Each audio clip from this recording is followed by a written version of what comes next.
Hello, I'm Quinny. Welcome back, guys. Now we've got a really special video today. Recently I dropped a video called the selling triangle. This kind of follows on from that. So what we've got today, as you've seen in the title of the video, is we have a Tri-Lema. Okay, so we're going to go back to this, the selling triangle, and we're going to be coupling that with real world events that have kind of happened over the last 24 hours, maybe last week, depending on when you're watching this. And I'll be going through how I've negotiated these types of things in the past and show you how you can maybe do something similar. It should be a good one, guys. It's a lot of fun, this kind of stuff. Yeah, let's get stuck into it.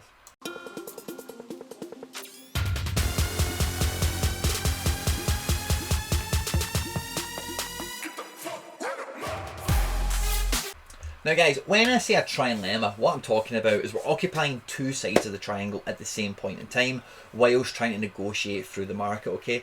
So I'll be talking about what two sides of the triangle that we're on at the moment, what those factors are, how you should be aware of them, how you can maybe capitalise and maximise the kind of situation it's on at the moment. Before we get right stuck into it, guys, I need you to do me a wee tiny favour and smash that like button that's down there below. It just means there's a good chance of someone else finding the video who hasn't seen it and they might like it as well, and that's always cool.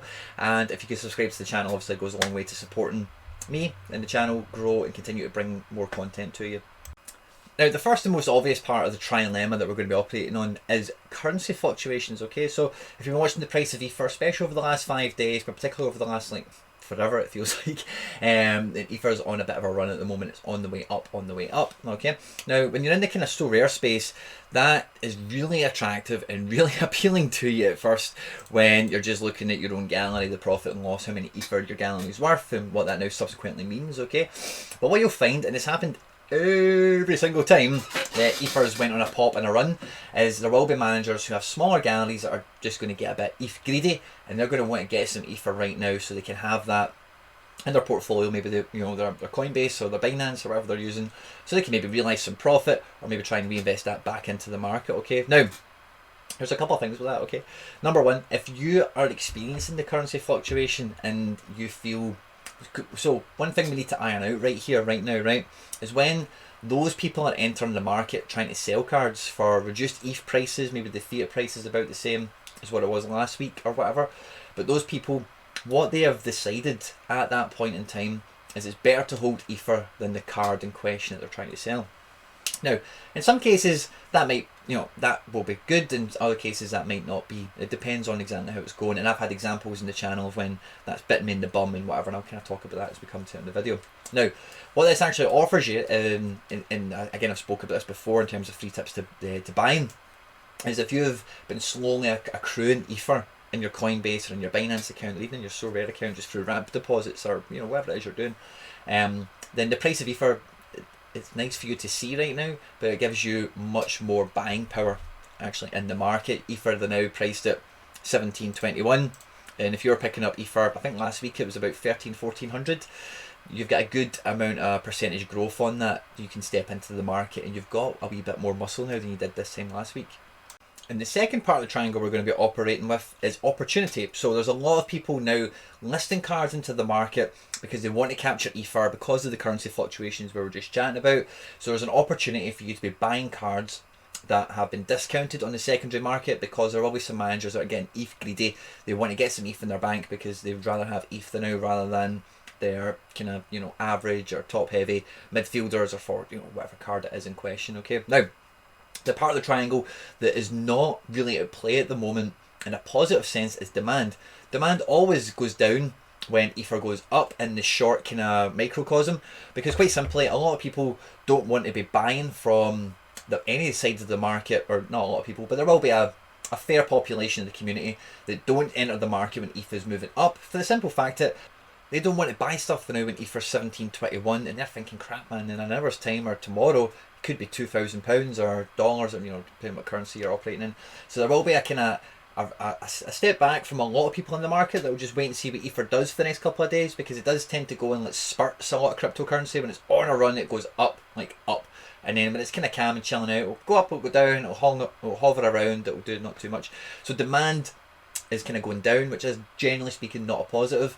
But when the currency fluctuation and the opportunity, if you've been able to stack up a little bit of an Ether balance, you then have the opportunity to, and what I normally tend to do in these types of situations is I'll just go to the transfer market, the secondary auctions, and I'll just filter it by newly listed, and I'll also filter it by favourites, but also I'm going to keep my favourite list a wee bit private if you don't mind. So this is just a general secondary market. So again, what I'll be looking for is people who are listing for sale the now with the price of ETH where it's at, and you might find that the currency fluctuation is going to open up an opportunity for something in your favourites list that you've been scouting. Maybe you've been on the platform 2 weeks, maybe you've been here 2 months or 6 months, doesn't really matter, but there will be a card that you've been, if that came down in ETH a little bit more than I could afford that. And what some people will do, and again, you can only really know what is the absolute correct thing to do after the fact, and you can retrospectively analyse decisions and things that were done.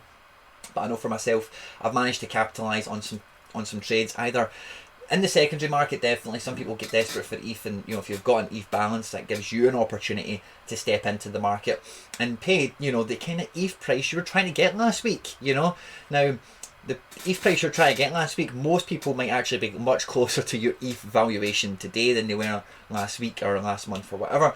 And it's important that you always get the best deal for yourself, of course. It's your number one objective, but also that you don't get too greedy with it, so as much as it's great to see ETH for the now, I'll put like 1700, by the time this video goes out it could be 18 or 1600, who knows. But when these opportunities swing open, it's quite easy to second guess yourself and think, oh fuck, well ETH is 1700 now, maybe I should be lowering my sights even more of how much I should be paying for this card. And if you can do that and you can achieve that, fantastic. But if it is like a card, I'll give you an example, right?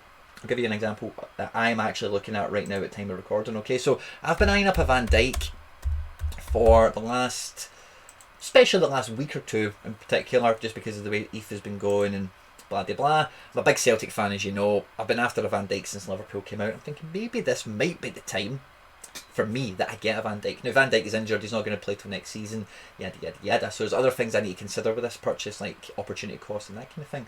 But literally last week, guys, and I don't know if I ever spoke about this on a stream or a video, so you'll have that evidence there if I have. I'm pretty sure I did. But there was not a Van Dijk for sale less than an Ether, and most of them were 1.3 Ethers, what they were on the market as. Whereas now, there's about half of them are still over the Ether on the old pricing with the rate of Ether, the old rate of Ether. And there's a lot of guys now that are kind of readjusting and realigning. And you can see there's one there for 3/4 of a coin. There's ones that are around 8.85, 0.799, 0.920. So if I am looking for a Van Dijk, I'm still not desperate to buy at the prices that we've got at the moment, of course, there. But that's the sort of player that I would step into the market and pick up, is someone that I've been wanting anyway. It's not an opportunity if you didn't actually want it in the first place, if that makes sense. Now, part of the reason this also becomes, the term for it is what we call a Tri-Lema, okay? Is particularly on the primary market, the auctions, as you will notice, prices will look much smaller until the last couple of minutes. People will be very cautious of the current price of ETH and the fluctuations, and that's why, like I'm saying, guys, when you've got this little Tri-Lema that we're talking about the now, is demand is down across the market, because what people, like I said earlier in the video, will be doing is taking a wee step back and they'll wait for Ether to calm down perhaps before they sell that big ticket item they've been sitting on, before they go and buy that big ticket item they've perhaps been scouting, if things haven't adjusted in a favourable manner, or not in a favourable manner, but in the way you would expect to open up the opportunity. So with that decrease in demand in the immediate, when you buy something, you have to be prepared for the fact that you have bought it and you will be probably holding it, because there's not going to be too many people coming at you quick with direct offers and that kind of thing, looking to buy it off you with a wee bit of a premium after you've won the auction and that kind of thing. So when I've had this kind of Tri-Lema in the past, it must have been around January, kind of February time. This looks like the right type of point in time in the gallery. I've bought some things also at this point in time previously that I've maybe sold or flipped on or whatever, but this is what I've been left with. So a SoRare, a limited print card that I got at a decent price, 2 super rares. You've probably seen this section of the gallery before, some just kind of run-the-mill squad players or whatever. Isco, a Paralobe, another super rare goalkeeper, a Higuain. You can see there's a wee bit of an MLS theme here, so I've been trying to catch the guys that are off-season. People will be looking to liquidate, even cheaper because they're not really got much use SO5 wise, so they already had a little discount on them because they were dormant cards, and then they get discounted even further because people were getting ETH greedy and they wanted it in. The Barco and the Akinola, I probably told you this before, so sorry if I have. I picked up both of them for a combined 0.6 ether. And at the time before that, previously, you know, those kind of super rares were going for around an ether. So, but because people were, you know, choking to get some ETH in their account so they could maximise the bull run that was happening there, I was able to pick up a couple of cards, amongst some others you'll see here as well, that people were wanting to liquidate and get, you know, just basically sell and get the ether in and go and enjoy the ether profits that were cycling around. So I managed to really strengthen up, especially in super rares, as you can see here, and then other cards that probably came and gone out of my gallery by this point, so I will have sold some things, but things like an under 23 goalkeeper, an MLS forward, a Real Madrid midfielder who's a rotation option at best, big fallout with the manager, a 1 of 100 SoRare, which was just a nice opportunity, a 1 of 100 Miazga, which was just a nice opportunity, and then I think Eredivisie came in because Dumfries, I bought him the day after Eredivisie came out. You can see it's a 2 of 100 that I've got. And then did I roll into many of these other things? 3 months ago, yes, I picked up a Robbo, a Sangar, even a Keaton Parks you can see there. And we're looking now, yeah, so then we're moving away into the next kind of phase that we've been in recently. So that's how I've tried to negotiate these little things before, is I've sold up cards and then I've managed to try and compound them into different things. Now, those opportunities will arise for you. It won't happen, you know, I'm just showing you maybe 15 cards. It might not happen for you over 15 cards. It might just happen to you over 1. This might be the opportunity you've been looking for to get your starting goalkeeper. A decent one, a really good one. You know, you might have been sitting on, I don't know what the prices are right now, you can go and check them, but you might have been sitting on like 0.3 of an ether, waiting for somebody to go off season and get that little discount. Whereas now, you know, and I'm guessing I'm just using abstract numbers for this example, but the starting goalkeeper you might be eyeing up at 0.04, at 0.4 might now be 0.3, or the seller might be much happier to meet you much closer to your budget. So as I say, guys, Tri-Lemas are a sticky wicket. You know, that's why it's called a lemma, a Tri-Lema, a dilemma, whatever. It's because there is a few things to juggle. What you're going to be putting in is expensive ETH that people want. If you have something that people want, and you're going to be getting a card back in return. Now the card, it can, you know, it's just my opinion, of course, and please proceed with caution if you aren't entering the market at any stage, and make sure you do all your due diligence and all that kind of stuff. But these cards are all ones that, none of them were flippant decisions. They were all things I was eyeing up for a while. They were all things that I'd pre-scouted, and I knew these guys are going to enhance my gallery. They're going to enhance my SO5 situation, my enjoyment, my spreadsheet, my profit and loss over time will grow, and it will match alongside these types of movements. You know, the opposite side to that is selling in the Tri-Lema. Okay, so if you are looking to get some ETH, you're looking to get in this bull run, you want to liquidate some ETH, you want to cash out, realise some profit, you know, whatever it is you're up to. If you're looking to be on the other end of that, is I would definitely say proceed with caution, because when ether's going up, you will notice ether prices of cards will go backwards in the immediate, while we're all trying to readjust to what's going on.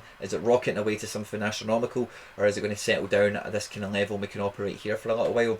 And I've done it in the past with guys like, I sold Mickey Yamain in January for a quarter of a coin, which at the time was a good trade, but now Mickey Yamain is minimum 3 times that, and that is with the big growth in ETH that we've had over that time scale from January to now. He's still around 2/3 of a coin to 3/4 of a coin. So guys you've got that are liquid, like a Mickey Yamain, you'll have a guy in your gallery right now, it's an SO5 demon who's really good. You will be able to sell that to the market really easily, but what you need to be aware of is once it's sold, it's not coming back to you. So if ether goes backwards tomorrow, that ether that you've grabbed on the cheap, if you like, or on the quick, you know, it might not be, you know, so please proceed with caution. Make sure anything you're selling, you're happy to sell for the price you're selling at. Anything you're buying, make sure it's a great opportunity, because when ether is going up, if you've got a cash balance and ether balance, you are in a position of control. You should be making sure that these 3 ducks you've had lined up, I've been waiting for that price to come down to this exact sweet spot, I've been waiting for that guy to get injured, get suspended, you know, whatever it is, and then I'll step in. So the opportunity is there for you to really take a leap and a bound. And one of the things that a lot of people say to me is, oh yeah, it's easy for your gallery because you were buying ether when it was this price and you've been here this long. That is all pretty much true, right? But if you were here a month ago, ether was 1100, it's now 1700, right? So these opportunities come around all the time, or they come around frequent enough for more people, or enough people to capitalize on them. If you've been impatient and you've made mistakes in the last month, the last 3 weeks, that's cool. Learn from them, make a note of it, make sure you have some sort of way of documenting. Like I've been saying in all my other videos, if you're not tracking what you're doing, you're not going to be able to optimize it. And I'd be very pleased to hear and see from any of you guys if you've managed to step into the market and pick something up for an absolute bargain on your ether that is now appreciated in price, whereas the market will be readjusting because some people will just be desperate to get some ETH in for whatever their reasons are. I hope you've enjoyed this, guys. Like, subscribe, share, retweet, all that good stuff. Stay out of trouble, and I will catch you on the next one. Take care. Bye bye.